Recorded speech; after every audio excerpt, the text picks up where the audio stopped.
Well, we're approaching the end of the year 2024, dear friends, and everywhere on social media and in more traditional mainstream media, we find lists, end of year lists. And since around 45% of the world are celebrating Christmas in some form, some do it in a religious way, some because they observe the holiday for cultural or secular reasons, this doesn't mark only the end of the year, but also a very important opportunity to find books, to find presents for the loved ones. December is an important month for the book industry, as are August and September due to schools starting after the summer break. The Association of American Publishers reported that sales in December 22 amounted to $995 million. The New York Times published its list of 2024's 100 most notable books. I use these lists to take notice of books that have not already been on my radar and that I can add to my never-ending TBR, checking the Stockholm Public Library if they have a couple of these titles, and then I make reservations for them, which I did on some of the books that I will present you in a few moments. Because I found out of the 100 books of the New York Times, I found 12 that I hadn't heard before, and I would like to share them with you now. Let's do this. Black River by Nilanjana Roy. In the village of Titarpur near Delhi, Chand's peaceful life is upended when tragedy forces him to seek justice in a society fractured by violence and prejudice. Sub-Inspector Ombir Singh, torn between duty and conscience, unravels a case rife with political and religious tensions under the watchful eyes of his superiors. Meanwhile, Chand's friends Rabia and Bacha Mian struggle to protect their rights amidst rising hostility. Black River masterfully combines a fast-paced police procedural with a tender exploration of friendship, love, and the resilience of ordinary people.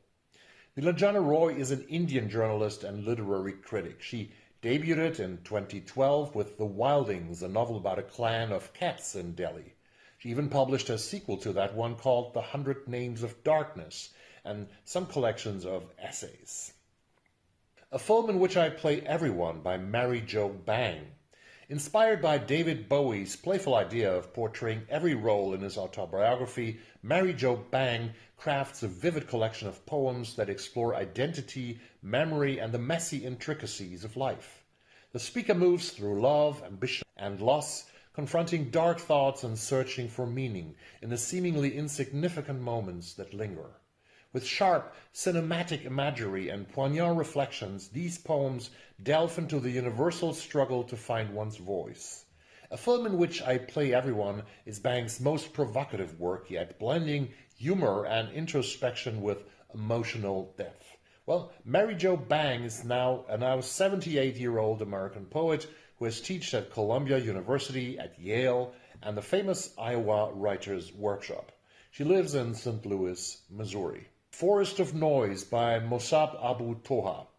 Amid the chaos of Gaza's siege, Mossab Abu Toha crafts a powerful collection of poems that capture both the extraordinary and mundane aspects of life under occupation.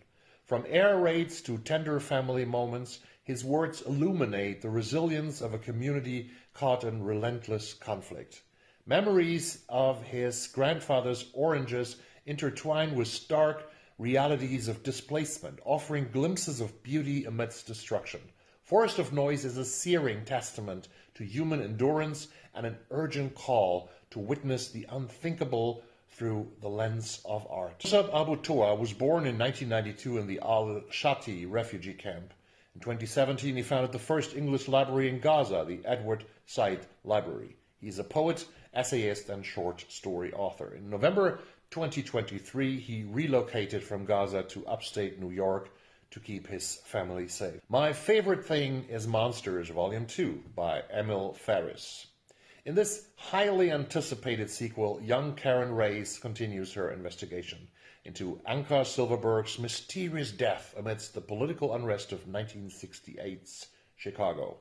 As Karen unravels hidden truths about Anka's past, she confronts her own identity, the loss of her mother, and her brother's secrets.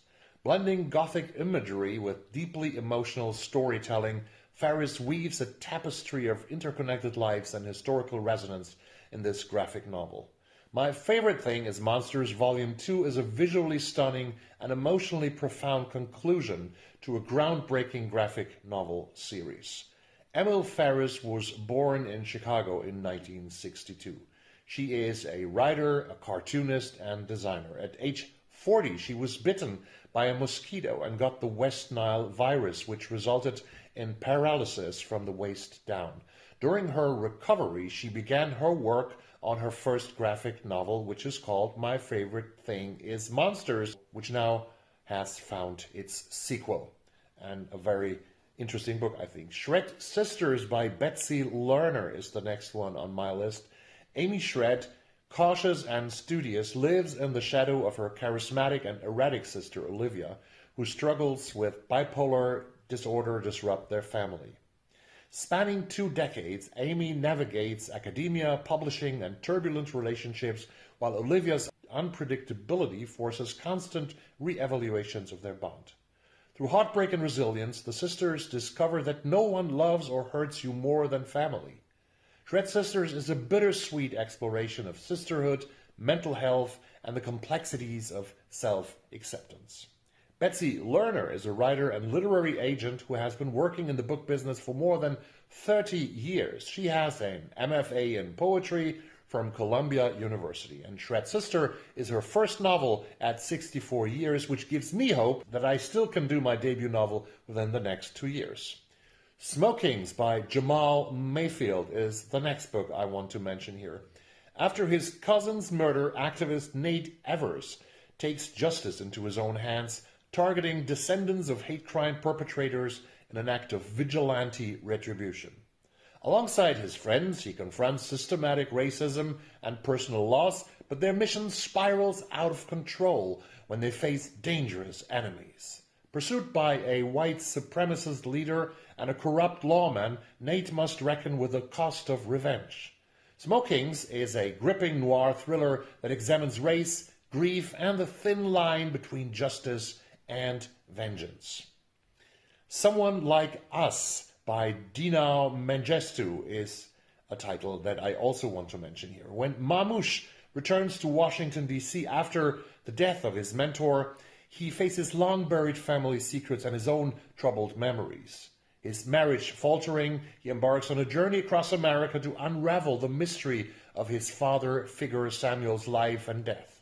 As past and present collide, Mamouche begins to understand how unresolved histories shape his present and future. Someone Like Us is a poignant exploration of love, loss, and the enduring power of memory. Dina Mengistu was born in Addis Ababa in Ethiopia in 1978. His family flew the so-called Red Terror in Ethiopia. Dina studied at Georgetown University and has an MFA from Columbia. In 2007, he published his debut novel, which was called The Beautiful Things That Heaven Bears, about the Ethiopian immigrant experience in the US. It got him a spot as one of 5 under 35 authors of the National Book Foundation in the same year. Someone Like Us is Mengistu's 4th novel. He's also known as a journalist and has reported from some difficult places like Darfur and Uganda for the Rolling Stone and other outlets. The Message by Ta-Nehisi Coates is the first nonfiction work on this list. In 3 essays, Coates examines the narratives that shape our understanding of race, identity, and justice across the globe. From Senegal's slave castles to America's racial reckoning and the complexities of Israel-Palestine, he grapples with the myths that distort our realities. Through personal experiences and global perspectives, The Message offers profound insights into the liberating power of truth and the necessity of confronting uncomfortable histories. Ta-Nehisi Coates is a journalist and author and was born in Baltimore in 1975. His debut novel, The Water Dancer, in 2019 was a bestseller. 4 years earlier, Coates won the National Book Award for Nonfiction for Between the World and Me, a book written as a letter to his son about what it means to be black in America. The New India is the next book I want to mention here, The Unmaking of the World's Largest Democracy by Rahul Bhatia. Rahul Bhatia examines how Hindu nationalism and misinformation have reshaped India's democracy, creating a nation divided by religion and ideology. Tracing connections between historical ideologies and modern crises, he explores the erosion of citizenship rights and the rise of authoritarianism. The New India is a vivid and deeply researched account of political transformation and the human cost of a country redefining itself under supremacist ideology. Very interesting book that I really want to get my hands on. It's unfortunately not in the Stockholm Library, and that's why we go to the next one, which is called Private Revolutions. 4 Women Face China's New Social Order by Yuan Yang. This intimate portrait follows 4 women navigating China's vast inequalities in a rapidly changing society. From rural villages to urban factories, their lives highlight the struggles for education, for stability, and activism in the face of systematic barriers.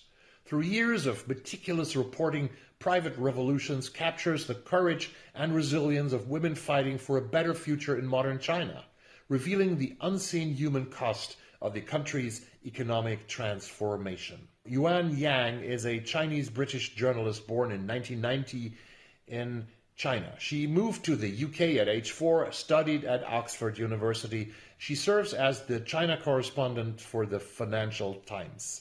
In July 2024, she was elected to Parliament, becoming the first Chinese Briton to serve in the UK Parliament. So a politician, a journalist, and an author. The Return of Great Powers, Russia, China, and the Next World War by Jim Sciutto. I don't know how to pronounce his name right.